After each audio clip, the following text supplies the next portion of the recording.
ನಮಸ್ಕಾರ. ಕೆಸಿಎನ್ ವಾರ್ತೆಗಳಿಗೆ ಸ್ವಾಗತ. ಮೊದಲಿಗೆ ಮುಖ್ಯಾಂಶಗಳು. ಬೇಕಲ್ ಹೋಮ್ ಸ್ಟೇಯಲ್ಲಿ ರಾತ್ರಿ ಸಮಯದಲ್ಲಿ ಯುವತಿಯ ಕೋಣೆಯ ಬಾಗಿಲು ತಟ್ಟಿ ಒಡೆಯಲು ಪ್ರಯತ್ನಿಸಿದ ಘಟನೆ, ಆರೋಪಿಗಳ ಬಂಧನ. ಪುತ್ರನೊಬ್ಬ ತನ್ನ ತಾಯಿಯನ್ನು ಬೆಂಕಿ ಹಚ್ಚಿ ಕೊಂದ ಘಟನೆ, ಬೆಚ್ಚಿ ಬೀಳಿಸುವ ಘಟನೆ ನಡೆದದ್ದು ಮಂಜೇಶ್ವರದ ವರ್ಕಾಡಿಯಲ್ಲಿ.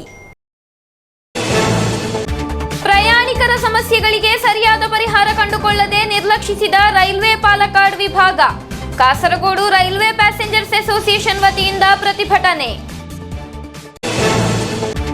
ಮಂಜೇಶ್ವರದಲ್ಲಿ ಸಮುದ್ರ ಮಧ್ಯದಲ್ಲಿ ಸಿಲುಕಿಕೊಂಡ ಟಗ್ ಬೋಟ್, ಶಕ್ತವಾಗುತ್ತಿದೆ ದಡಕ್ಕೆ ತಲುಪಿಸುವ ಪ್ರಯತ್ನ. ಕಾಸರಗೋಡು ಸರ್ಕಾರಿ ಕಾಲೇಜಿನಲ್ಲಿ international day against drug abuse and illicit trafficking ಕಾರ್ಯಕ್ರಮ, ರುಕ್ಮಾ ಎಸ್ ರಾಜ್ ಅವರಿಂದ ಉದ್ಘಾಟನೆ. ವಾರ್ತೆಗಳು ವಿವರವಾಗಿ. ಬೇಕಲ್ನ ಹೋಮ್ ಸ್ಟೇಯೊಂದರಲ್ಲಿ ಬೆಚ್ಚಿ ಬೀಳಿಸುವ ಘಟನೆಯೊಂದು ಸಂಭವಿಸಿದೆ. ರಾತ್ರಿ ಸಮಯದಲ್ಲಿ ಇಬ್ಬರು ಯುವಕರು ನಿರೂಪಕಿ ಯುವತಿಯೊಬ್ಬರ ಕೋಣೆಯ ಬಾಗಿಲು ತೆರೆಯುವಂತೆ ಒತ್ತಾಯಿಸಿ ಯುವತಿ ಒಪ್ಪದಿದ್ದಾಗ ಬಾಗಿಲು ಒಡೆಯಲು ಪ್ರಯತ್ನಿಸಿದ ಘಟನೆ ನಡೆದಿದೆ. ಘಟನೆಯಲ್ಲಿ ಮೊಹಮ್ಮದ್ ಇರ್ಷಾದ್ ಎನ್ಎಸ್ ಅಬ್ದುಲ್ಲಾ ಎಂಬವರನ್ನು ಪೊಲೀಸರು ಬಂಧಿಸಿದ್ದರು. ಈ ಕಾಲದಲ್ಲಿಯೂ ಮಹಿಳೆಯರು ಎಲ್ಲಿಯೂ ಸುರಕ್ಷಿತರಲ್ಲ ಎಂಬುದನ್ನು ಈ ಘಟನೆ ಸಾಬೀತುಪಡಿಸುತ್ತಿದೆ. ಕಳೆದ ಸೋಮವಾರ ಮಧ್ಯರಾತ್ರಿ ಉದುಮ ಕಾಪಿಲ್ ಹೋಮ್ ಸ್ಟೇಯಲ್ಲಿ ತಂಗಿದ್ದ ನಿರೂಪಕಿ ಯುವತಿಗಾಗಿದೆ ಭಯಾನಕ ಅನುಭವ ಎದುರಾಗಿರುವುದು. ವಿಡಿಯೋ ಪ್ರಚಾರದ ಭಾಗವಾಗಿ ಯುವತಿ ವಯನಾಡ್ನಿಂದ ಬಂದಿರುವುದು. ಆಕೆ ಊಟ ಮಾಡಿ ಮಲಗಿದ ನಂತರ ಮಧ್ಯರಾತ್ರಿ 12 ಗಂಟೆ ಸುಮಾರಿಗೆ ಯುವತಿಯ ಫೋನ್ಗೆ ವ್ಯಕ್ತಿಯೊಬ್ಬ ಕರೆ ಮಾಡಿದ್ದರು. ಅದು ಪರಿಚಯವಿಲ್ಲದ ಸಂಖ್ಯೆಯಾಗಿದ್ದರಿಂದ ಅವರು ಉತ್ತರಿಸಲಿಲ್ಲ. ನಂತರ ಹಲವು ಬಾರಿ ಕರೆ ಮಾಡಲು ಪ್ರಾರಂಭಿಸಿದಾಗ ಯುವತಿ ಆ ಸಂಖ್ಯೆಯನ್ನು ಬ್ಲಾಕ್ ಮಾಡಿದ್ದಾರೆ. 2 ನಿಮಿಷಗಳ ನಂತರ ಯುವತಿಯ ಕೋಣೆಯ ಬಾಗಿಲು ಬಡಿದು ಬಾಗಿಲು ತೆರೆಯುವಂತೆ ತಿಳಿಸಿದ್ದಾರೆ. ತೆರೆದಿದ್ದಾಗ ಬಾಗಿಲನ್ನು ಬಲವಾಗಿ ಹೊಡೆದು ಮುರಿಯಲು ಪ್ರಯತ್ನಿಸಿದ್ದಾರೆ ಎಂದು ಬ್ಲಾಗರ್ ಕೂಡ ಆಗಿರುವ ಯುವತಿ ಹೇಳಿದ್ದಾರೆ. ನಾನು ನನ್ನ ಜೀವನದಲ್ಲಿ ಇದುವರೆಗೂ ನೋಡದ ಯುವಕರಾಗಿದ್ದಾರೆ ಎಂದು ಈ ಯುವತಿ ವಿಡಿಯೋದಲ್ಲಿ ಹೇಳುವುದು. ಪೊಲೀಸರು ಬಂದ ನಂತರ ತಾನು ಬ್ಲಾಕ್ ಮಾಡಿದ್ದ ಸಂಖ್ಯೆಗೆ ಮತ್ತೆ ಕರೆ ಮಾಡಿದಾಗವಾಗಿದೆ. ಅವರು ತನಗೆ ಕಿರುಕುಳ ನೀಡಿದ ಯುವಕರು ಎಂಬುದು ಸ್ಪಷ್ಟವಾಗಿರುವುದು. ತನ್ನ ಕೆಲಸದ ಭಾಗವಾಗಿ ಹಲವು ಸ್ಥಳಗಳಲ್ಲಿ ಇರಬೇಕಾಗಿ ಬಂದಿದ್ದರೂ ಇಂತಹ ಅನುಭವವಾಗಿದ್ದು ಇದೇ ಮೊದಲು ಎಂದು ಯುವತಿ വിഡിയോದಲ್ಲಿ ಹೇಳಿದ್ದಾರೆ. ആരോ എൻ്റെ റൂമിൻ്റെ ഡോറ് ഭയങ്കരമായിട്ട് ശക്തമായിട്ട് കിടന്ന് മുട്ടിക്കൊണ്ടിരിക്കുക. അപ്പം ഞാൻ ചോദിച്ചു ആരതെന്ന് ചോദിച്ചപ്പം ഡോറ് തുറക്കടി, ഇറങ്ങി വാടി, ആ രീതിയിലൊക്കെ പറഞ്ഞ് വളരെ മോശമായ രീതിയിൽ ഷൗട്ട് ചെയ്ത് ഡോറ് തല്ലിപ്പൊളിക്കാവുന്ന രീതിയിൽ അവിടുന്ന് സംസാരം. അപ്പം ഞാൻ പറഞ്ഞു ആരാണെങ്കിലും എന്താണെങ്കിലും ഞാൻ പോലീസിനെ വിളിക്കും, നീ വിളിക്കടി, ഞാനാടി പോലീസിന് തുറക്കടി എന്നൊക്കെ പറഞ്ഞ് വളരെ മോശമായ കുറെ അസഭ്യ വാക്കുകളൊക്കെ പറഞ്ഞു. അതെന്താ ഞാനിവിടെ പറയുന്നില്ല. വളരെ മോശമായ രീതിയിൽ അവരവിടുന്ന് ലൈംഗിക ചൊവ്വയുള്ള സംസാരവും കാര്യങ്ങളും. സത്യം പറഞ്ഞാൽ ഞാൻ വെളുപ്പിന് 1 മണിക്ക് എന്തിനാണ് എൻ്റെ റൂമിന്റെ മുമ്പിൽ വന്ന് മുട്ടുന്നതെന്ന് എനിക്ക് മനസ്സിലാകുന്നില്ല. ഡോറ് തല്ലിപ്പൊളിക്കാനാണ് അവർ നോക്കുന്നത്. ആ ഡോറ് എങ്ങാനും പൊളിഞ്ഞിരുന്നെങ്കിൽ എൻ്റെ അവസ്ഥ എന്താവുമെന്ന് എനിക്ക് ഇപ്പോഴും ഊഹിക്കാൻ വേണ്ടി പറ്റുന്നില്ല. ಮೊಬೈಲ್ ಸಂಖ್ಯೆಯನ್ನು ನೀಡಿದ್ದು ಹೋಮ್ ಸ್ಟೇಯ ಮಹಿಳಾ ರಿಸೆಪ್ಷನಿಸ್ಟ್ ಎಂದು ತಾವು ಅವರ ಸ್ನೇಹಿತರು ಎಂದು ಹೇಳುವುದರಿಂದ ಮೊಬೈಲ್ ಸಂಖ್ಯೆಯನ್ನು ನೀಡಿರುವುದಾಗಿ ರಿಸೆಪ್ಷನಿಸ್ಟ್ ಹೇಳಿದರು ಎಂದು ಯುವತಿ ವಿಡಿಯೋದಲ್ಲಿ ತಿಳಿಸಿದ್ದಾರೆ. ಯುವತಿಯ ದೂರಿನ ಆಧಾರದ ಮೇಲೆಗೆ ಬೇಕಲ್ ಪೊಲೀಸರು ಬಾರಾಬಕ್ಯಾರ ಕುನುಮಲ್ ನಿವಾಸಿ ಮೊಹಮ್ಮದ್ ಇರ್ಷಾದ್, ಎರೋಲ್ ಹೌಸ್ ನಿವಾಸಿ ಎನ್ಎಸ್ ಅಬ್ದುಲ್ಲಾ ಎಂಬವರನ್ನು ಬಂಧಿಸಿದ್ದಾರೆ. ಈ ಹೊಸ ಯುಗದಲ್ಲಿಯೂ ಮಹಿಳೆಯರು ಎಲ್ಲಿಯೂ ಸುರಕ್ಷಿತವಾಗಿಲ್ಲ ಎಂಬುದನ್ನು ಈ ಘಟನೆಯು ಸಾಬೀತುಪಡಿಸುತ್ತದೆ. News bureau, Kasaragod. ಮಂಜೇಶ್ವರ ವರ್ಕಾಡಿಯಲ್ಲಿ ಪುತ್ರನೊಬ್ಬ ತನ್ನ ತಾಯಿಯನ್ನು ಬೆಂಕಿ ಹಚ್ಚಿ ಕೊಂದ ಘಟನೆ ನಡೆದಿದೆ. ತಾಯಿಯ ಮೇಲೆ ಪೆಟ್ರೋಲ್ ಸುರಿದು ಬೆಂಕಿ ಹಚ್ಚಲಾಗಿದೆ. ನಂತರ ನೆರೆಮನೆಯ ಹಾಗೂ ಸಂಬಂಧಿತ ಯುವತಿಯನ್ನು ಕರೆಯಿಸಿ ಆಕೆಯನ್ನು ಬೆಂಕಿ ಹಚ್ಚಿ ಕೊಲ್ಲಲು ಪ್ರಯತ್ನ ನಡೆಸಲಾಗಿದೆ. ಗಂಭೀರವಾಗಿ ಸುಟ್ಟು ಗಾಯಗೊಂಡ ಯುವತಿ ಆಸ್ಪತ್ರೆಯಲ್ಲಿ ಚಿಕಿತ್ಸೆ ಪಡೆಯುತ್ತಿದ್ದಾರೆ. ನಾಡನ್ನೇ ಬೆಚ್ಚಿ ಬೀಳಿಸಿದ ಘಟನೆ ಗುರುವಾರ ಮುಂಜಾನೆ 1 ಗಂಟೆ ಸುಮಾರಿಗೆ ನಡೆದಿದೆ.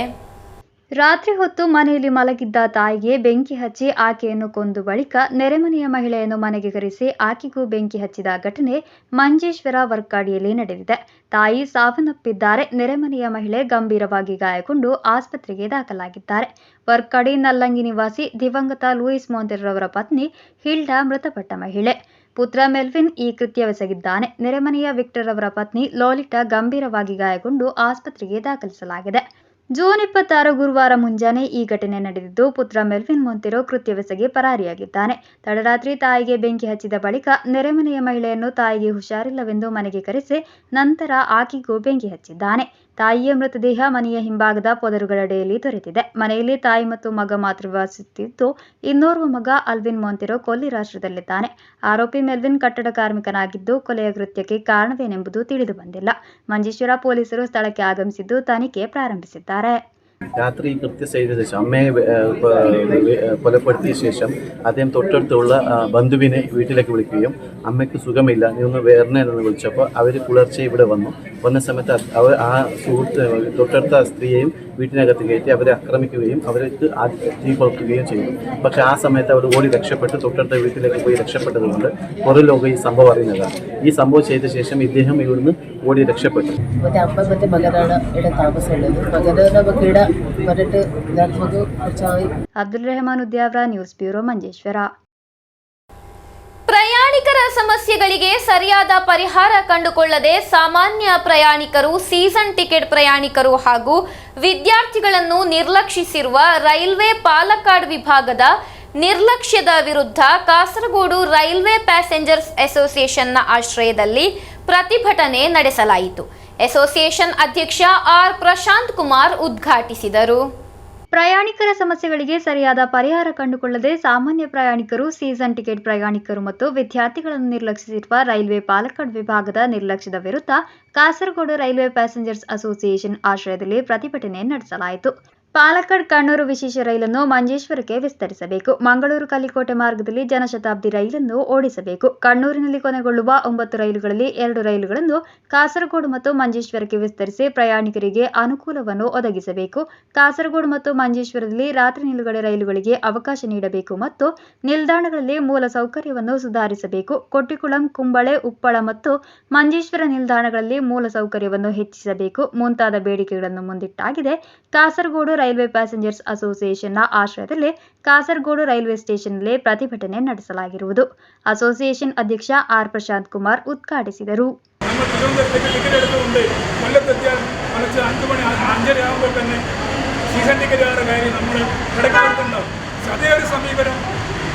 കണ്ണൂരിൽ നിന്ന് കാസർഗോഡേക്കോ മംഗലാപുരത്തേക്കോ ഈ റെയിൽവേ പീഡിമാർ തയ്യാറാവുന്നില്ല. നിരവധി തവണ മോണൽ റെയിൽവേ കമ്മിറ്റിയിലും വിദേശ റെയിൽവേ കമ്മിറ്റിയും നമ്മൾ ചർച്ച ചെയ്തിരുന്നു. ഇപ്പോൾ അടക്കം ഈ ഉദ്യോഗസ്ഥന്മാരെല്ലാം ലൈസനാക്കാൻ നമ്മൾ ശ്രമിക്കുന്നുണ്ട്. ഈ ഒരു പ്രശ്നം കൂടി നമ്മൾ പരിഹരിക്കാൻ നമ്മൾ ശ്രമിക്കും. അതിനേക്കാളും വലിയ പ്രശ്നം ഇപ്പം നമുക്ക് പ്രശ്നം കോഴിക്കോടിന് ഇപ്പം നമുക്ക് വണ്ടികളില്ല. കോഴിക്കോട് 5 ശേഷം എല്ലായിടത്തും വണ്ടികൾ നമുക്കില്ല. നമുക്കറിയാം കോഴിക്കോട് മലബാറിന്റെ തലസ്ഥാനമാണ്. ಪ್ರಧಾನ ಕಾರ್ಯದರ್ಶಿ ನಾಸರ್ ಚೆರ್ಕಳ, ಸಂಯೋಜಕ ನಿಸಾರ್ ಪೆರ್ವಡ್, ವೆಲ್ಫೇರ್ ಪಾರ್ಟಿ ಮಹಿಳಾ ವಿಂಗ್ ಅಧ್ಯಕ್ಷೆ ಜಾಹಿದಾ ಇಲಿಯಾಸ್, ಕೋಶಾಧಿಕಾರಿ ಎಂಎಂ ಮುನೀರ್, ಉಪಾಧ್ಯಕ್ಷ ಅಡ್ವೊಕೇಟ್ ಟಿಎ ಅನ್ವರ್ ಎಂಬಿವರು ಮಾತನಾಡಿದರು. ಶೇಫಿಕ್ ತೆರವತ್ ಸ್ವಾಗತಿಸಿ ಸತ್ತಾರ್ ಬೈಕ್ ಧನ್ಯವಾದವಿತ್ತರು. News bureau, Kasaragod. ಕಾಸರಗೋಡು ಮಂಜೇಶ್ವರದಲ್ಲಿ ಸಮುದ್ರ ಮಧ್ಯದಲ್ಲಿ ಸಿಲುಕಿಕೊಂಡ ಬೋಟ್ ಅನ್ನು ದಡಕ್ಕೆ ತಲುಪಿಸುವ ಪ್ರಯತ್ನಗಳು ನಡೆಯುತ್ತಿವೆ. ಕೊಲ್ಲಂನಿಂದ ಮುಂಬೈಗೆ ಹೋಗುತ್ತಿದ್ದ 6 ಕಾರ್ಮಿಕರಿದ್ದ ಟಗ್ ಬೋಟ್ ಕಳೆದ ದಿನ ಸಮುದ್ರ ಮಧ್ಯದಲ್ಲಿ ಸಿಲುಕಿಕೊಂಡಿದೆ. ಕೊಲ್ಲಂನಿಂದ ಮುಂಬೈಗೆ ಹೋಗುತ್ತಿದ್ದ 6 ಕಾರ್ಮಿಕರಿದ್ದ ಟಗ್ ಬೋಟ್ ಮಂಜೇಶ್ವರದಲ್ಲಿ ಸಮುದ್ರ ಮಧ್ಯೆ ಸಿಲುಕಿಕೊಂಡಿದೆ. ಶಿರಿಯಾದಿಂದ 6 ನಾಟಿಕಲ್ ಮೈಲ್ ದೂರದಲ್ಲಿ ಬೋಟ್ ಸಿಲುಕಿಕೊಂಡಿದೆ. ಮಾಹಿತಿ ತಿಳಿದ ನಂತರ ಕರಾವಳಿ ಪೊಲೀಸರ ರಕ್ಷಣಾ ತಂಡ ಸ್ಥಳಕ್ಕಾಗಮಿಸಿತು. ಎಂಜಿನ್ ದೋಷದಿಂದಾಗಿ ಬೋಟ್ ಸಮುದ್ರದಲ್ಲಿ ಸಿಲುಕಿಕೊಂಡಿದೆ ಎಂಬುದು ಆರಂಭಿಕ ನಿಗಮನವಾಗಿತ್ತು. ಆದರೆ ನಂತರ ಬೋಟ್ಗೆ ಇತರ ತಾಂತ್ರಿಕ ದೋಷಗಳು ಇರುವುದು ಕಂಡುಬಂದಿದೆ.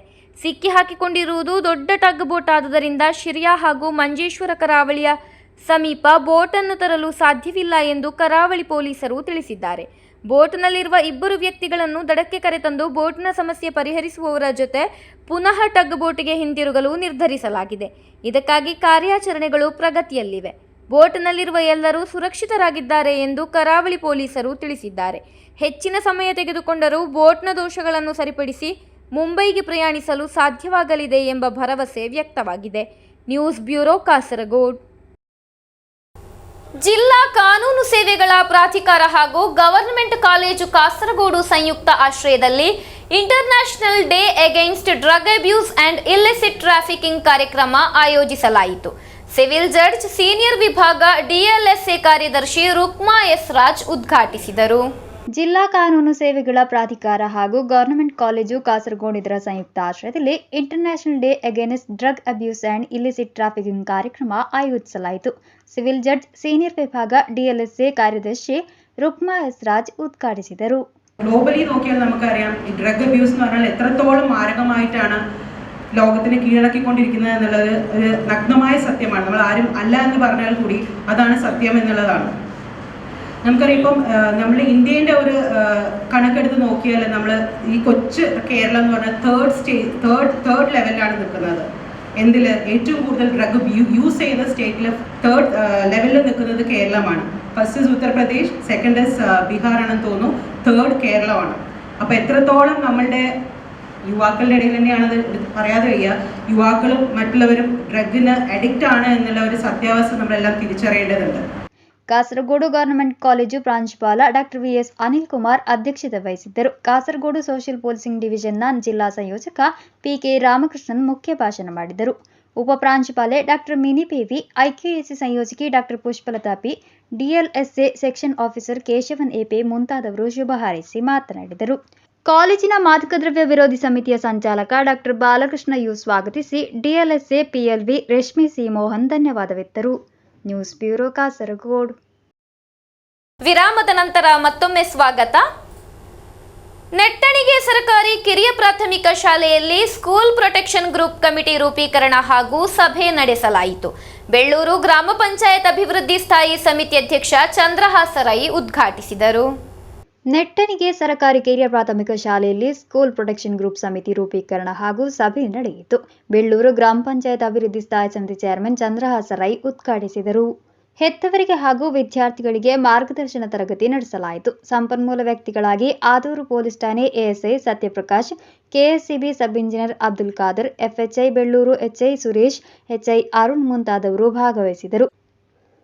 ರವೀಂದ್ರನಾಥ್ ಶೆಟ್ಟಿ, ಆರೋಗ್ಯ ಇಲಾಖೆಯ head nurse Sunita, nurse Shimna, KSCB ಇಲಾಖೆಯ ರಂಜಿತ್ ಬಾಬು, ಪಂಚಾಯತ್ ಮಟ್ಟದ ಯೋಗ ಟೀಚರ್ ರೇಷ್ಮಾ, PTA ಅಧ್ಯಕ್ಷ ದಾಮೋದರ ಕುಳದಪಾರೆ, MPTA ಅಧ್ಯಕ್ಷೆ ಪುಷ್ಪಲತಾ ಮುಂತಾದವರು ಉಪಸ್ಥಿತರಿದ್ದರು.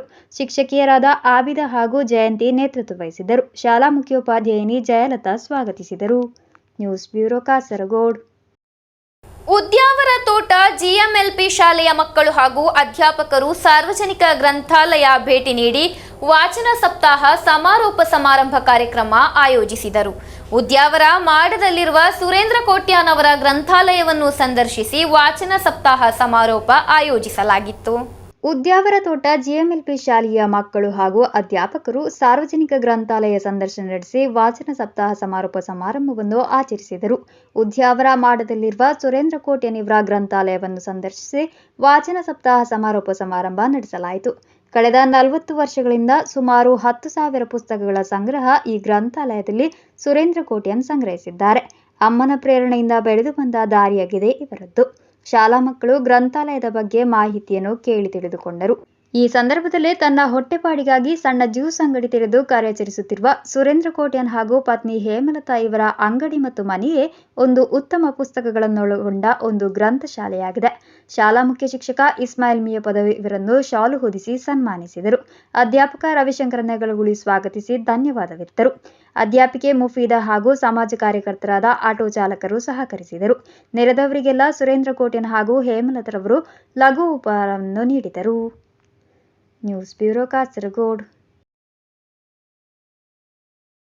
ವಿರಾಮದ ನಂತರ ಮತ್ತೊಮ್ಮೆ ಸ್ವಾಗತ. ಕೇರಳ ಪ್ರಿಂಟರ್ಸ್ ಅಸೋಸಿಯೇಷನ್ ಚಟುವಟಿಕೆ ರಂಗದಲ್ಲಿ 4 ದಶಕಗಳನ್ನು ಪೂರೈಸಿದ ಭಾಗವಾಗಿ ರೂಬಿ ಜುಬಿಲಿ ಜಿಲ್ಲಾ ಸಮ್ಮೇಳನ ಜೂನ್ 29ರಂದು ಕಾಸರಗೋಡು ಹೊಸ ಬಸ್ ನಿಲ್ದಾಣ ಸಮೀಪವಿರುವ RK ಮಾಲ್ನಲ್ಲಿ ನಡೆಯಲಿದೆ. ಸಿದ್ಧತೆಗಳು ಪೂರ್ಣಗೊಂಡಿವೆ ಎಂದು ಪದಾಧಿಕಾರಿಗಳು ಸುದ್ದಿಗೋಷ್ಠಿಯಲ್ಲಿ ತಿಳಿಸಿದರು. ಕೇರಳ ಪ್ರಿಂಟರ್ಸ್ ಅಸೋಸಿಯೇಷನ್ ಚಟುವಟಿಕಾ ರಂಗದಲ್ಲಿ 4 ದಶಕಗಳನ್ನು ಪೂರೈಸಿದ ಭಾಗವಾಗಿ ರೂಬಿ ಜುಬಿಲಿ ಜಿಲ್ಲಾ ಸಮ್ಮೇಳನ ಜೂನ್ 29ರಂದು ಕಾಸರಗೋಡು ಹೊಸ ಬಸ್ ನಿಲ್ದಾಣ ಸಮೀಪವಿರುವ RK ಮಾಲ್ನಲ್ಲಿ ನಡೆಯಲಿದೆ. ರಾಜ್ಯಾಧ್ಯಕ್ಷ Y ವಿಜಯನ್ ಉದ್ಘಾಟಿಸುವರು. ಜಿಲ್ಲಾಧ್ಯಕ್ಷ TP ಅಶೋಕ್ ಕುಮಾರ್ ಅಧ್ಯಕ್ಷತೆ ವಹಿಸುವರು. Printers voice chief editor CB ಕೊಡಿಯಂ ಕುನಿಲ್ ಧ್ವಜಾರೋಹಣ ನೆರವೇರಿಸಲಿದ್ದಾರೆ. ಜಿಲ್ಲಾ ಕಾರ್ಯದರ್ಶಿ ರೆಜಿ ಮ್ಯಾಥ್ಯೂ ವರದಿ, ಕೋಶಾಧಿಕಾರಿ ಮೊಯಿನುದ್ದೀನ್ ಆದಾಯ ಲೆಕ್ಕಪತ್ರ ಮಂಡಿಸುವರು. ಶಿಕ್ಷಣ ರಂಗದಲ್ಲಿ ಉನ್ನತ ಅಂಕ ಗಳಿಸಿದವರನ್ನು ರಾಜ್ಯ ಉಪಾಧ್ಯಕ್ಷ ಜಿಲ್ಲಾ ನಿರೀಕ್ಷಕ TT ಉಮರ್ ಸನ್ಮಾನಿಸಲಿದ್ದಾರೆ. ಕಾರ್ಯಕ್ರಮದಲ್ಲಿ ಮುದ್ರಣ ರಂಗದಲ್ಲಿ 40 ವರ್ಷಗಳನ್ನು ಪೂರ್ಣಗೊಳಿಸಿದವರನ್ನು ಸನ್ಮಾನಿಸಲಾಗುವುದು. ಹಲವಾರು ಮಂದಿ ಗಣ್ಯರು ಭಾಗವಹಿಸಲಿದ್ದಾರೆ ಎಂದು ಪದಾಧಿಕಾರಿಗಳು ತಿಳಿಸಿದರು. കാസർഗോഡ് ജില്ലാ സമ്മേളനം ഈ വരുന്ന ജൂൺ 29 ഞായറാഴ്ച പുതിയ ബസ് സ്റ്റാൻഡിനടുത്തുള്ള RK മാളിൽ നടക്കുകയാണ്. അപ്പോൾ ഇത് ഉദ്ഘാടനം ചെയ്യുന്നത് ബഹുമാനീയനായ സംസ്ഥാന പ്രസിഡന്റ് ശ്രീ Y വിജയൻ അവർകളാണ്. കൂടാതെ ഇതിൽ നമ്മുടെ ജില്ലാ നിരീക്ഷകനും സംസ്ഥാന വൈസ് പ്രസിഡന്റുമായിട്ടുള്ള ശ്രീ TT ഉമ്മർ ഇതിൽ മുഖ്യാതിഥിയായി സംബന്ധിക്കുന്നുണ്ട്. അതിൽ ഒരുപാട് ജില്ലാ സംസ്ഥാന നേതാക്കൾ സംബന്ധിക്കുന്നുണ്ട്. ಸುದ್ದಿಗೋಷ್ಠಿಯಲ್ಲಿ Mujeeb Ahmed, TP Ashok Kumar, Moinuddin, VB Ajay Kumar, Sudheesh C, Jithu Panayal, Shashi Thotteel ಎಂಬಿವರು ಉಪಸ್ಥಿತರಿದ್ದರು. News bureau Kasaragod. ಕೊನೆಯಲ್ಲಿ ಮತ್ತೊಮ್ಮೆ ಮುಖ್ಯಾಂಶಗಳು. ಬೇಕಲ್ ಹೋಮ್ ಸ್ಟೇಯಲ್ಲಿ ರಾತ್ರಿ ಸಮಯದಲ್ಲಿ ಯುವತಿಯ ಕೋಣೆಯ ಬಾಗಿಲು ತಟ್ಟಿ ಒಡೆಯಲು ಪ್ರಯತ್ನಿಸಿದ ಘಟನೆ, ಆರೋಪಿಗಳ ಬಂಧನ. ಪುತ್ರನೊಬ್ಬ ತನ್ನ ತಾಯಿಯನ್ನು ಬೆಂಕಿ ಹಚ್ಚಿ ಕೊಂದ ಘಟನೆ, ಬೆಚ್ಚಿ ಬೀಳಿಸುವ ಘಟನೆ ನಡೆದದ್ದು ಮಂಜೇಶ್ವರದ ವರ್ಕಾಡಿಯಲ್ಲಿ. ಪ್ರಯಾಣಿಕರ ಸಮಸ್ಯೆಗಳಿಗೆ ಸರಿಯಾದ ಪರಿಹಾರ ಕಂಡುಕೊಳ್ಳದೆ ನಿರ್ಲಕ್ಷಿಸಿದ ರೈಲ್ವೆ ಪಾಲಕ್ಕಾಡ್ ವಿಭಾಗ, ಕಾಸರಗೋಡು ರೈಲ್ವೆ ಪ್ಯಾಸೆಂಜರ್ಸ್ ಅಸೋಸಿಯೇಷನ್ ವತಿಯಿಂದ ಪ್ರತಿಭಟನೆ. ಮಂಜೇಶ್ವರದಲ್ಲಿ ಸಮುದ್ರ ಮಧ್ಯದಲ್ಲಿ ಸಿಲುಕಿಕೊಂಡ ಟಗ್ ಬೋಟ್, ಶಕ್ತವಾಗುತ್ತಿದೆ ದಡಕ್ಕೆ ತಲುಪಿಸುವ ಪ್ರಯತ್ನ. ಕಾಸರಗೋಡು ಸರ್ಕಾರಿ ಕಾಲೇಜಿನಲ್ಲಿ international day against drug abuse and illicit trafficking ಕಾರ್ಯಕ್ರಮ, ರುಕ್ಮಾ ಎಸ್ ರಾಜ್ ಅವರಿಂದ ಉದ್ಘಾಟನೆ. ಇಂದಿನ ವಾರ್ತಾ ಸಂಚಿಕೆ ಇಲ್ಲಿಗೆ ಮುಕ್ತಾಯವಾಯಿತು. ಮುಂದಿನ ವಾರ್ತಾ ಸಂಚಿಕೆಯೊಂದಿಗೆ ಭೇಟಿಯಾಗೋಣ. ವಂದನೆಗಳು.